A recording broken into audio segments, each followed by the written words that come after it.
जब आप धर्म का नाम सुनते हैं तो आपके दिमाग में क्या आता है? वही कुछ स्पिरिचुअल बिलीफ्स और प्रैक्टिसेस जो आपको अच्छी जिंदगी जीने में मदद करे और लाइफ का एथिक्स और मोरल डेवलप करे, और कुछ सुपर नेचुरल जैसी चीजें। यही सब इमेज रैशनल और लिबरल जैसे लोगों ने आपके दिमाग में डाला है।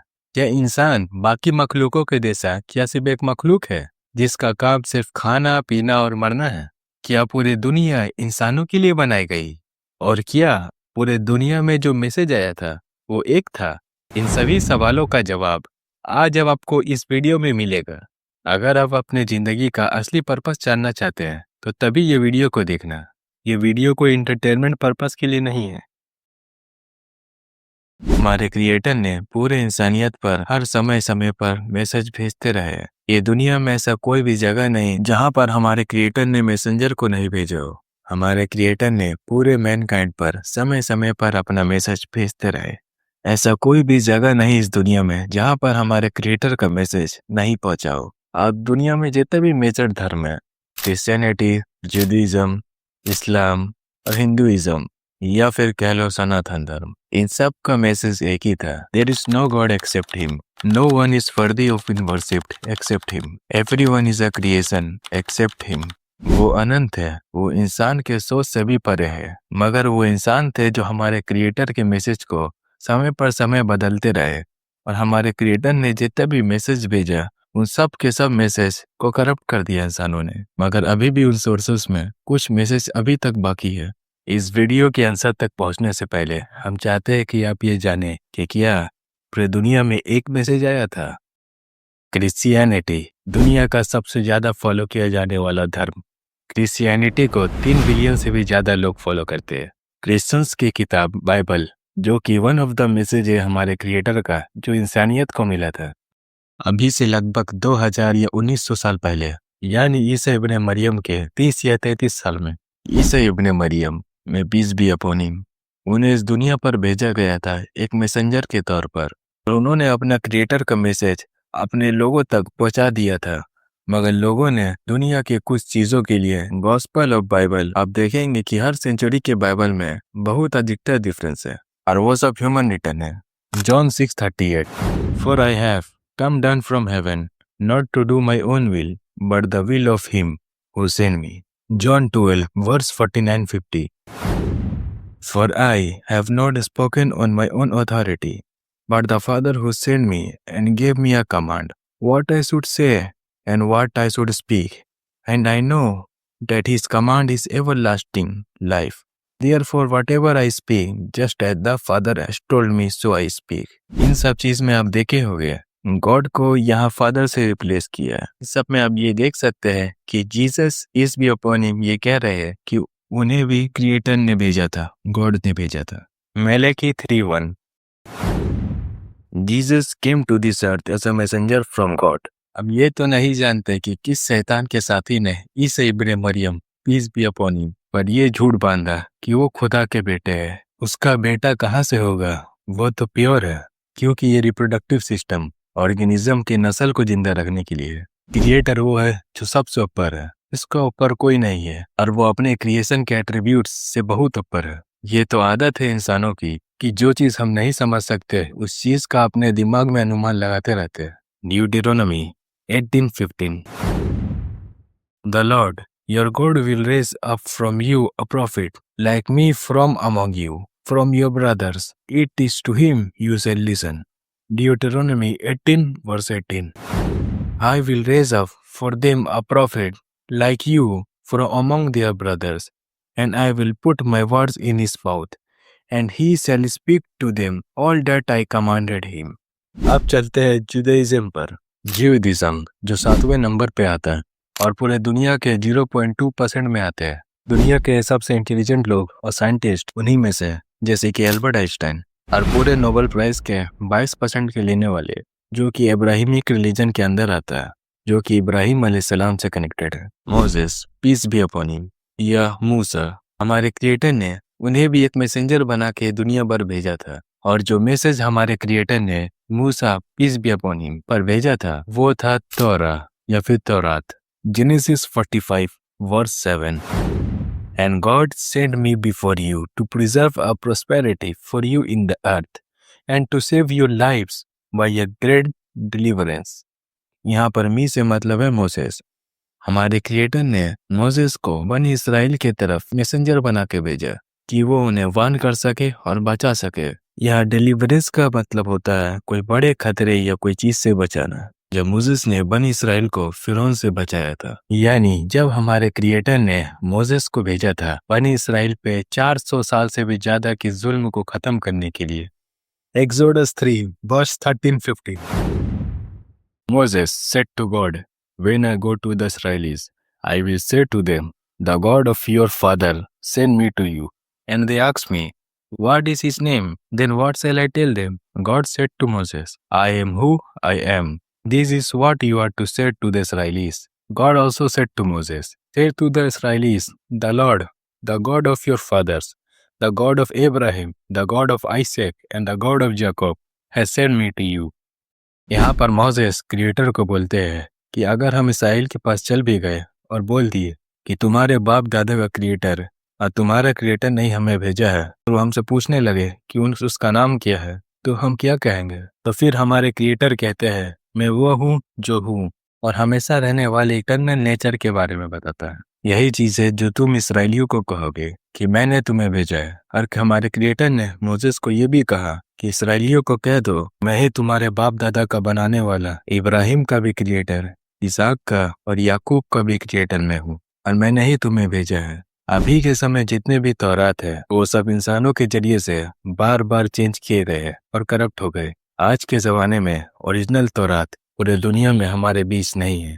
ये माना जाता है कि असल ओरिजिनल तौरात की कॉपी बेबीलोनियन क्वेस्ट में डिस्ट्रॉय हो गया था, मगर इन्होंने भी वही काम किया इनके पहले लोगों ने किया। वो अपने क्रिएटर के नाफरमानियां करते गए और बहुत सारे पैगंबर जो उनके पास क्रिएटर की तरफ से भेजे जाते थे वो उन्हें मार देते थे। उन्होंने अपने क्रिएटर के मैसेज तौरा को पूरे तरीके से करप्ट कर दिया। समय पर समय उन पर चेंजेस करते गए। उन्होंने भी वही काम किया जो क्रिश्चियनों ने बाइबल के साथ किया। उन्होंने भी तौरात को पूरे तरीके से करप्ट कर दिया। लेकिन ये सब कनेक्ट है इब्राहिम अलैहिस्सलाम। ये तीनों धर्म इस्लाम, क्रिश्चियनिटी और जुदाइज्म इब्राहिम अलैहिस्सलाम से कनेक्टेड है। लेकिन क्रिएटर एक है, तो और दूसरे भी धर्मों में ये बात रहना चाहिए ना। तो अब बात करते हैं सनातन धर्म हिंदुइज्म की।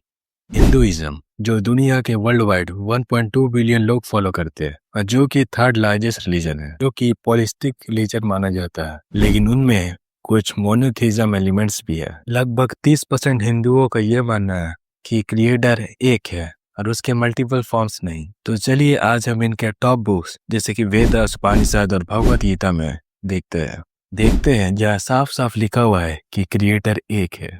छंदोग्य उपनिषद चैप्टर 6 सेक्शन 2 वर्स 1।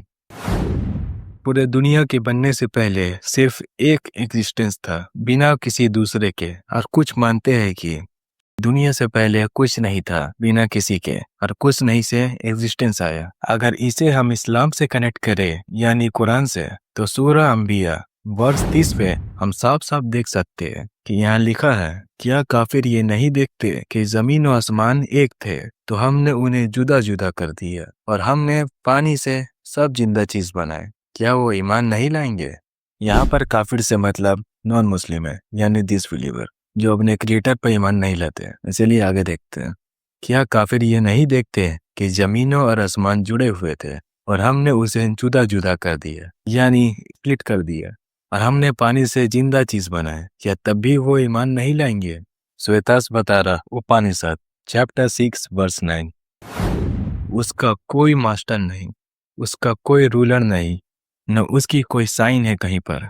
यही तो सब चीज का कारण है, यानी क्रिएटर। जो क्रिएटर है सब जिंदे चीज का, न उसका कोई पेरेंट है न उसका कोई क्रिएटर है। श्वेताश्वतरा उपनिषद चैप्टर 4 वर्स 19। उसको देखा नहीं जा सकता, ना कि ऊपर से, ना कि नीचे से, ना ही बीच से। वो हमारे इमेजिनेशन के बाहर है। उसका कोई भी प्रतिमा नहीं, कोई इमेज नहीं, और वही उसका असल फॉर्म है। यजुर्वेद चैप्टर 32 वर्स 3 ये साफ साफ कहता है, न तस्य प्रतिमा अस्ति, उसकी कोई इमेज नहीं है, और यजुर्वेद चैप्टर 40 वर्स 9 में ये साफ साफ लिखा हुआ है, वो अंधेरे की तरफ जा रहे हैं जो इबादत करते हैं नेचुरल चीज की। नेचुरल चीज यानी हवा, जमीन, आसमान, आग, पानी। और वो और भी अंधेरे में जा रहे हैं जो इबादत करते हैं क्रिएटेड थिंग्स की, यानी जो खुद से बनाए जाए, यानी कि मूर्तियाँ। और भगवत गीता के चैप्टर 7 वर्स 20 में ये साफ साफ लिखा हुआ है कि जिसकी बुद्धि यह दुनिया की चीजों से चुरा ली गई है वही डेमीगॉड्स की इबादत करते हैं। और भगवत गीता चैप्टर 7 वर्स 24 में लिखा हुआ है, जो नॉलेज नहीं रखते वो समझते हैं जो बियॉन्ड है सब चीज का, जो क्रिएटर है उसका कोई ह्यूमन फॉर्म है और उसे आसानी से देखा जा सकता है, क्योंकि वो पूरे तरीके से मुझे नहीं समझते कि मैं यानी क्रिएटर ही सबसे बड़ा है।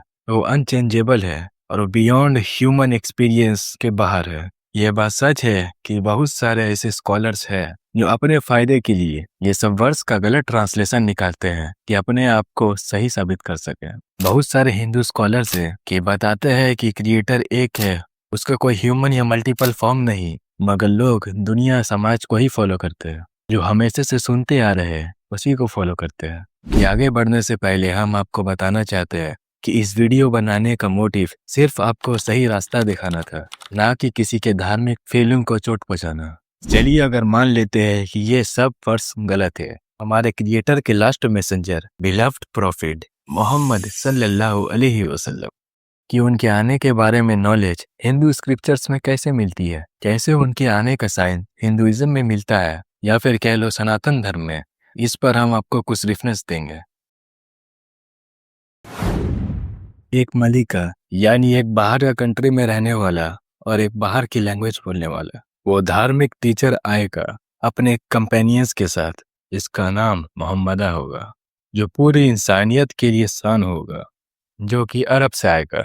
और हिंदुओं के एक बड़े स्कॉलर पंडित वेद प्रकाश ने ये कहा अपने किताब काल की अवतार एंड मोहम्मद साहिब में, ये लिखा है कि काल की अवतार को विजडम और नॉलेज एक केव में मिलेगी परशुराम के थ्रू, लेकिन यह हर मुसलमान जानता है कि हमारे नबी को वही यानी रेवलेशन क्रिएटर का तरफ से एक केव में एंजल जिब्राइल के थ्रू हुआ था।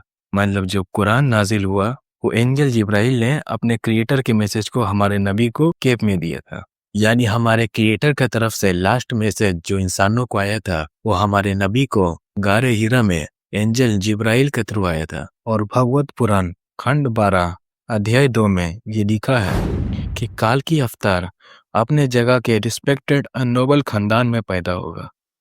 हम इस वीडियो में जितने भी सोर्स दिए हैं वो ऑथेंटिक सोर्स से दिए। अब जो अकल रखते हैं वो समझे, और जो अपने बाप दादा के रास्तों में चलना चाहते हैं तो वो उनकी मर्जी है। हमें आपको जितना भी रेफरेंस इस वीडियो में बताया है, इस सब से ये साफ जाहिर होता है कि इंसानियत पर जो मैसेज आया था वो एक था, मगर लोग थे जो मैसेज को समय समय पर बदलते रहे और रियल मैसेज को पूरा करप्ट कर दिया। कुरान के सूरा नाल वर्स 36 ने हमारे क्रिएटर ने कहा कि हमने हर कम्युनिटी के तरफ खबर करने वाला भेजा और उन सब ने कहा कहकर कि अल्लाह की ही इबादत करो, यानी क्रिएटर की, और झूठे खुदाओं से बचो। मगर उनमें से कुछ थे जिसे अल्लाह ने सही रास्ता दिखाया और उनमें से कुछ जो सही रास्ता से भटक गए। तो जाओ और दुनिया में घूमो फिरो और देखो कि जिसने हक का इनकार किया उसके साथ क्या हुआ। और बात है एथिस्ट या फिर रैशनल लोगों की, उन्होंने तो अपना डिजायर को अपना क्रिएटर बना लिया और सच से बचने के लिए वो झूठ का सहारा लेते हैं।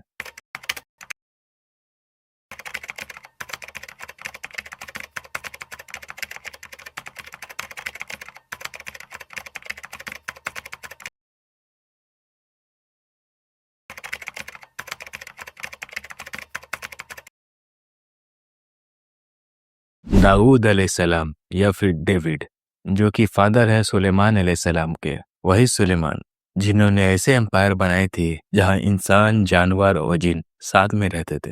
ये दोनों हमारे क्रिएटर के प्रॉफिट और मैसेंजर थे। दाऊद अलैहिस्सलाम या फिर डेविड पाल्म 27 वर्स 1 में कहते हैं कि मेरा क्रिएटर ही मेरा लाइट है और वही मेरा निजात है। निजात का मतलब यहाँ खतरे और मुसीबत से बचना होता है, यानी हमारे क्रिएटर का पनिशमेंट से बचना। वही है जिससे हमको डरना चाहिए। और पाल 51 वर्स 1 में ये साफ साफ कहते हैं, ए मेरे रब, मुझ पर रहम कर, तेरे कभी न खत्म होने वाली रहम के खातिर। Have mercy on me, O God, according to your unfailing love, according to your great compassion, blot out my transgressions.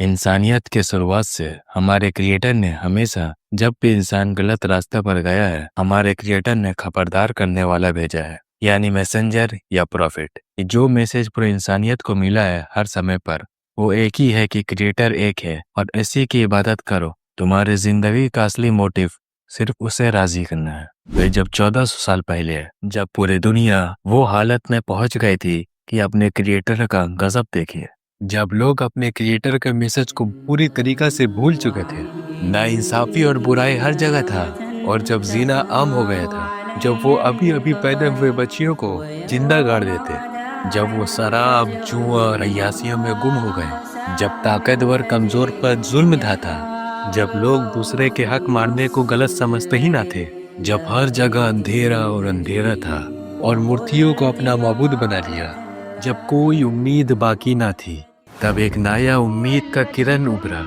जिसके आने से दुनिया को एक नई उम्मीद मिली, ऐसा कि जमीन और आसमान खुशी से झूम रहा हो, जिसके आने का लोग हजारों साल तक इंतजार करते थे, जिसके आने के बारे में मूसा ने कहा, जिसके आने के लिए इब्राहिम ने अपने क्रिएटर से दुआ मांगी, और जिसके आने की खुशखबरी ईसा ने दी, जिसने सिलसिलाए नबूवत को खत्म कर दिया। जब पूरे नबियों और पैगंबरों में सबसे बेहतर बेस्ट ऑफ द मैनकाइंड इस दुनिया में आया, और जिसने अपने पूरी जिंदगी अपने क्रिएटर के मुताबिक जिया, जो पूरे आने वाले इंसानियत के लिए रोल मॉडल बना, हमारे क्रिएटर के last messenger, beloved prophet Mohammad सल्लल्लाहु अलैहि वसल्लम।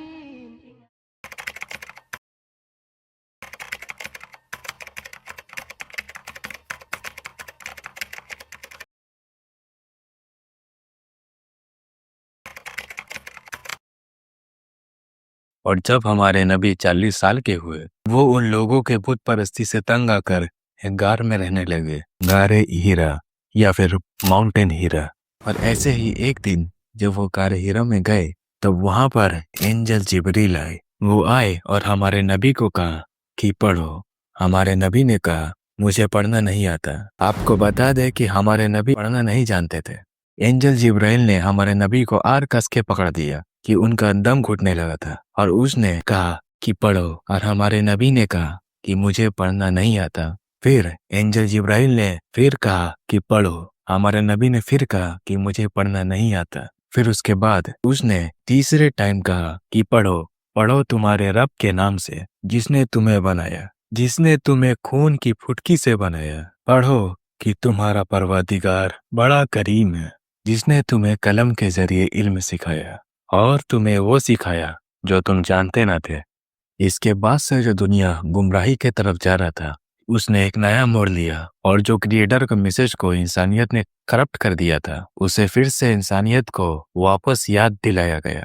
वीडियो के आगे बढ़ने से पहले हम आपको कुछ वर्ड जिसको अक्सर इंसान गलत समझते हैं, उसे आपको बताना चाहते हैं। अधिकतर नॉन मुस्लिम का ख्याल है, जब अल्लाह का जिक्र होता है तो वो समझते हैं कि वो मुसलमानों का क्रिएटर है, और जब उसी को हिंदी में भगवान और संस्कृत में ईश्वर कहते हैं, तो लोग समझते हैं वो हिंदू के गॉड है। लॉर्ड कह लो, गॉड कह लो, भगवान कह लो, ईश्वर कह लो या अल्लाह कह लो, उन सब का मीनिंग एक ही है, लेकिन बस वो लैंग्वेज बैरियर की वजह से अलग अलग वर्ड से प्रोनाउंस किए जाते हैं। वो सब एक ही है, उसे जो भी नाम से बुला लो, उसके सब नाम अच्छे हैं, और वो एक है, पूरे इंसानियत के सोच से भी ऊपर। उसका ना कोई बेटा है, ना वो किसी का बेटा है, उसे कोई इमेजिन नहीं कर सकता। वो हर वो एट्रीब्यूट्स जो ह्यूमन बीइंग और क्रिएशन के लिए है, उन सब से ऊपर है। उसके अलावा और दूसरा छोटा मोटा क्रिएटर ऐसा कुछ नहीं है। अगर उसके गुणों को हम इस वीडियो में बताना चाहे तो ये वीडियो कभी खत्म नहीं होगा।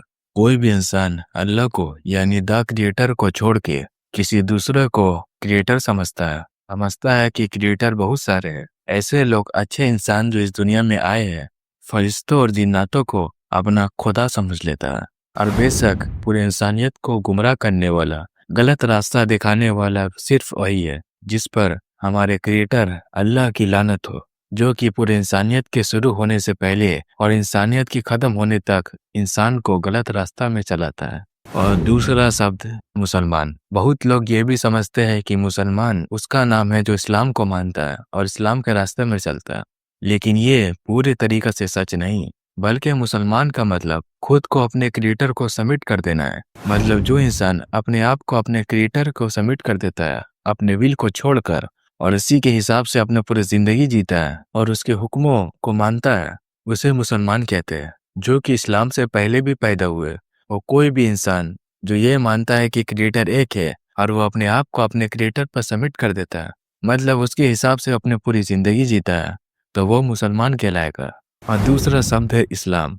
मुसलमानों की एक गलती ये भी थी कि उन्होंने इस्लाम को एक रिलीजन की तरफ से शो किया, जो कि थोड़ा बहुत सही भी है, क्योंकि रिलीजन का मतलब वो होता है कुछ सोच या फिर इबादत करने का तरीका जो एक इंसान को अपने क्रिएटर से जोड़ता है। मगर इस्लाम एक वे ऑफ लाइफ है, जिंदगी जीने का तरीका है, जो हमारे क्रिएटर ने इंसान के लास्ट हिस्से यानी लास्ट टाइम के लिए चुना है। इस्लाम एक दीन है, ना कि रिलीजन। एक वे ऑफ लाइफ है, ना कि कॉन्सेप्ट, ना कि सिर्फ एक बिलीफ, जो एक इंसान के पॉलिटिकल, सोशल, रिलीजियस और इकोनॉमिकल एस्पेक्ट्स को कवर करता है, जो कि हमारे क्रिएटर ने हमारे लिए चुना था। बेशक एक टाइम आएगा जब पूरे दुनिया पर सच डोमिनेट करेगा और फॉल्सहुड पूरी तरीके से खत्म हो जाएगी, क्योंकि सनातन धर्म में जो मैसेज था वो भी यही था जो इस्लाम में था, बस उसे बदल दिया गया या फिर थोड़ा थोड़ा करते करते करप्ट कर दिया गया। अब चलते हैं हमारे वो सवाल पर जो कि इस वीडियो के स्टार्टिंग में मैंने कहा था, इस जिंदगी का पर्पस क्या है। तो पूरे ह्यूमैनिटी का स्टार्टिंग से एंडिंग तक जितने भी इंसान और जिन जो आए हैं, उसका इस जिंदगी का मकसद या फिर मोटिव राजी करना है। ये जिंदगी के ट्रायल्स को पास करना है। ट्रायल्स बहुत तरीका से होता है। एक ट्रायल जो पूरे इंसान के लिए या फिर एक ग्रुप ऑफ इंसान के लिए होता है, जिसे फितना भी कहते हैं। और दूसरा ट्रायल एक दूसरे से होता है। हर एक पल जो आप दुनिया में जीते हैं वो सब अकाउंटेबल है। हम चाहते हैं कि आप इस वर्ष को बहुत गौर से सुने और समझने की कोशिश करिएगा। And remember, when your Lord brought forth from the lions of the children of Adam, they had descended and had them testify regarding themselves. हमारे क्रिएटर ने पूछा, Am I not your Lord? They replied, Yes, you are. We testify. Now you have no right to say on Judgment Day, We were not aware of this. और यकीनन आपको ये सब नहीं समझ में आया होगा, तो हम आपको आसान भाषा में समझाने की कोशिश करते हैं। और याद करो कि जब, और यहाँ पर लियोन से मतलब है कोई भी इंसान का रिब केस से नीचे का हिस्सा, स्पेशली अपने नेवल के नीचे के हिस्से को कहते हैं। वहाँ से एडम से, आदम अलैहिस्सलाम से पूरे इंसानियत के रूह को, सोल को निकाला, और फिर उसके बाद उसे एक जगह जमा करके अहद किया, ये कोविनेंट किया। ये हमारे क्रिएटर ने पूछा कि क्या मैं तुम्हारा परवरदिगार नहीं? फिर उन्होंने यानी पूरे इंसानियत ने कहा, हाँ, कि तू ही हमारा परवरदिगार है। कि उस टाइम हमारे क्रिएटर ने पूरे इंसानियत को एक जगह खड़ा करके ये एक ट्रीटी किए थे, ये कोविनेंट किया था, और हम सब ने ये कहा था कि तू ही हमारा परवरदिगार है।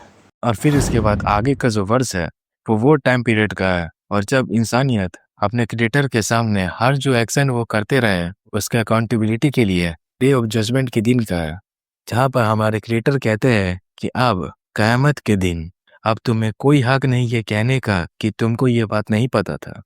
और आगे वर्ष 173 में है, और ना ही तुम ये कह सकते हो कि हमारे बाप दादा ने अल्लाह के साथ शिर्क किया था, तो हम उनके नस्ल होने के कारण हम भी उनके रास्ते में चलते रहे, क्या ते हमें हलाक करेगा उनके करतूतों के कारण।